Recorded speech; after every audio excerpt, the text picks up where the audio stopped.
And Munchkin Land would be ripe for jokes because, as wholesome as the movie is, I think her first experience in Oz, like the first thing she experiences, is sort of terrifying. And what's it like? These little people like singing at her, and like, or the fact that she killed someone straight away. Yeah, both. Like, I just think it's very amusing because Oz is seen as this great wholesome escape, and I think the movie does show that very well. But the first thing she sees outside of the beautiful imagery is she finds out that she has taken a life on accident, and all these munchkins are just singing at her nonstop for like 10 minutes, celebrating the death of this woman.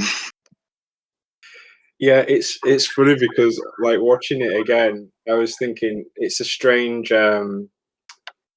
position. Obviously, it's not a real position, but like she just killed someone, and then she's celebrated as this hero, and they're giving her awards and flowers and putting her on parade. And then the witch comes, and it's like, if you're going to accept these awards and be awarded as a hero, you have to accept that you've killed someone as well, that you made an enemy. So it like goes straight from like you're amazing to you've killed my sister, and now you have to pay the bosses. Um, it's a funny position to be in. It's a funny thing to write about, really.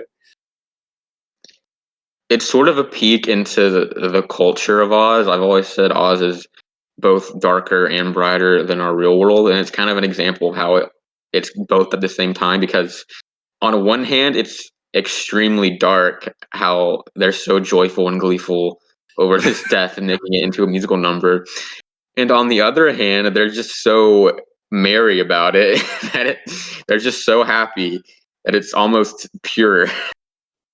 There's so many rumors too about the Munchkins having this like horrible behavior and getting drunk and just doing all sorts of inappropriate things. So it just makes it adds another layer of just strangeness to the already like probably the strangest sequence of the movie. It was like growing up with the Munchkins, I always felt there was something off about some of them, and I like realized as an adult that it must be mixed. There's a mix of children and little people there, surely, because I think a lot of the Munchkins have like really youthful faces, like only a child, and body proportions are different as well. So it's like I always remember feeling like, oh, this is a bit off looking at all these people together in the same scenes. And of course, some have got prosthetics and stuff, but some are like just really weird. But it's yeah, it's just it's weird seeing the mix. But I guess they just tried. I think for like some of the, 'cause there's a lot of Munchkins in that scene. There's like tons, which is quite impressive. But yeah, I'd not heard those stories about them getting drunk and stuff and looking under a skirt. So I wonder which ones were children and which ones were little people. Yeah, I know. And I remember one of them was saying in some interview they were talking about how Judy Garland apparently would like give them chocolate or something, and it's just so amusing, both amusing and horrifying to imagine she's just showing up, giving them candy. Meanwhile, they're just being completely wild and unhinged. I wonder how long it took them to film some of these scenes, because I feel like that's one of the bigger scenes. And even though um, it's, I don't know, I guess it's quite important because it's the first place she lands. But I feel like you're in the Munchkin Land quite a long time, and this obviously the set's really huge. I wonder how long it took them to film the whole of that scene. If they're like, because you don't really see the Munchkins after that scene, do you? Yeah, they're in that scene and never again, pretty much. It kind of goes to show how iconic the movie is because they're part of this sequence that's pretty massive and all, but they're not very important to the story whatsoever. After that, you never see them again, but they're so recognizable in pop culture. Yeah, it's true actually. I find the whole Munchkin debacle sort of interesting because I feel like when everything's looked at under a microscope now and there's think pieces about anything because of the internet, I'm sort of surprised that there hasn't been any talk about the whole Munchkin thing being offensive and like sort of making a mockery of little people or anything. Yeah, actually, people seem quite accepting of it. Well, the more I'm thinking about it, in general, in old Hollywood films, I feel people feel quite accepting about little people being in films and not too much. I don't know. Yeah, I've never seen anybody complain about it or say it's terrible or degrading or anything. It would be interesting to see because are Munchkins actually small people in the book, or was that something In they the just in the book, it seems that they're not so much little people. It's just they're the size of Dorothy. right? So Okay, yeah, it's not so much emphasized that they're like literally little people, but pretty much right. every version of Oz has like made them look really little because of the movie, because it seems the movie has influenced the imagery that you see like more than Yeah, anything and pretty much overtaken the book. So I can imagine how frustrating it is to be more of a book fan and see how the movie has just yeah. completely almost just washed away the imagery of the book. But aside from that, what are your thoughts on Glinda? Because I know it's not true, obviously, but I kind of find the whole theory that she's the bad guy and is like making this child do her bidding for her to not look evil. It's a funny theory, and it's obviously not true, but it would be kind of interesting if it was. Well, yeah, I know. It's like there's been so many sketches about Glinda. I would say I think Glinda is probably like my favorite fictional character of all time. I like all versions of her, and I just there's something about her that like I've always really liked. I get that it seems like she's being manipulative and trying to trying to get her to kill somebody so she doesn't have to do it herself. But yeah, I do. If you're taking it from the point of view that's not as cynical, it's I feel like Glinda's like a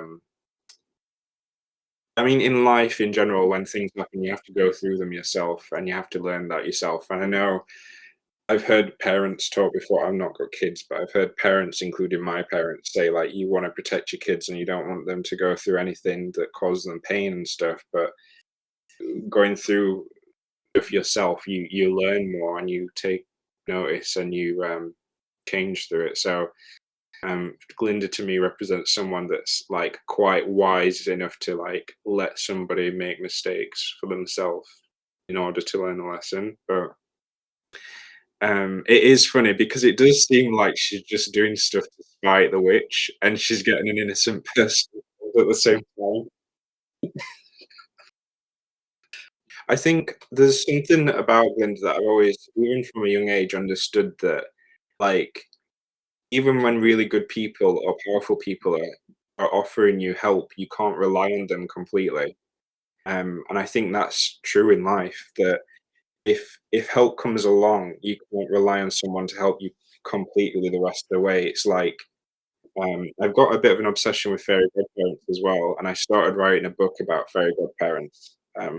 And the idea that um, they kind of just give you enough to get you started, but then you have to continue yourself.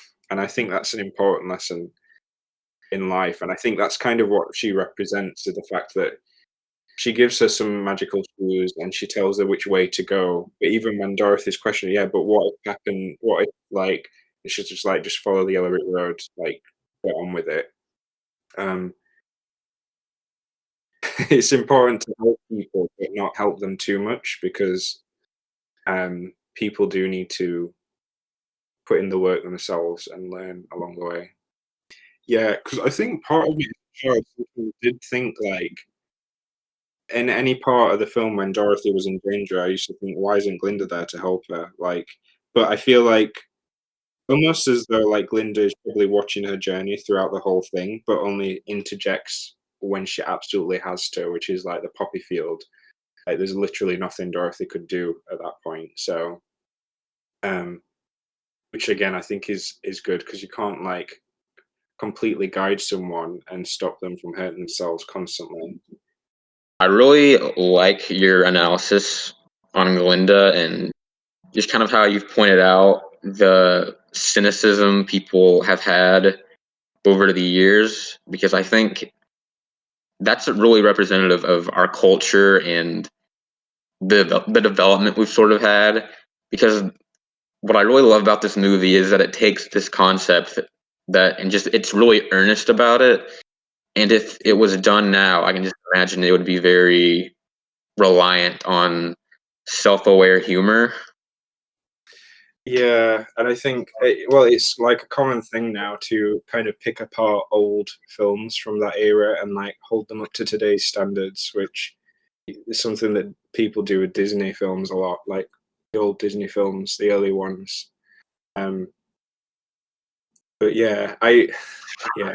On a side note, I just saw on your Instagram that they got a director attached to the new film. I didn't realize.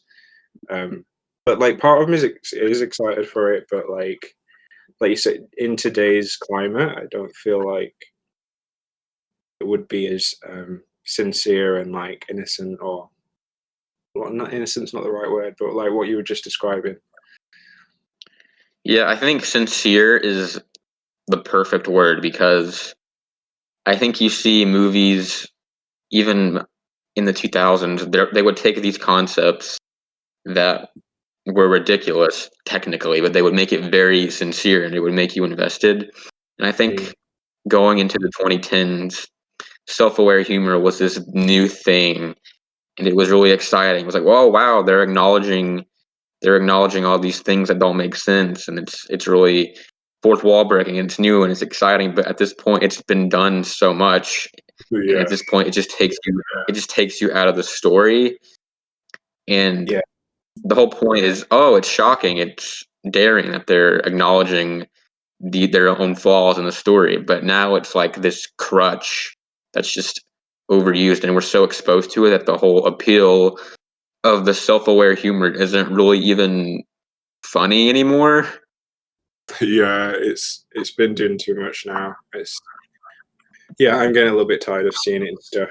I get acknowledging the absurdity of the situation, but I think there's a limit, and this movie never really makes fun of itself, and it's really sincere, like you said, and it's really refreshing to watch something like that, especially Yeah, after everything that's happened with media recently. I think in the last 10 years or so, this movie has become it's gotten this new layer of enjoyable, just enjoyable viewing, because it becomes new in a way. Like, it's so rare to see something done so earnestly that it feels new again.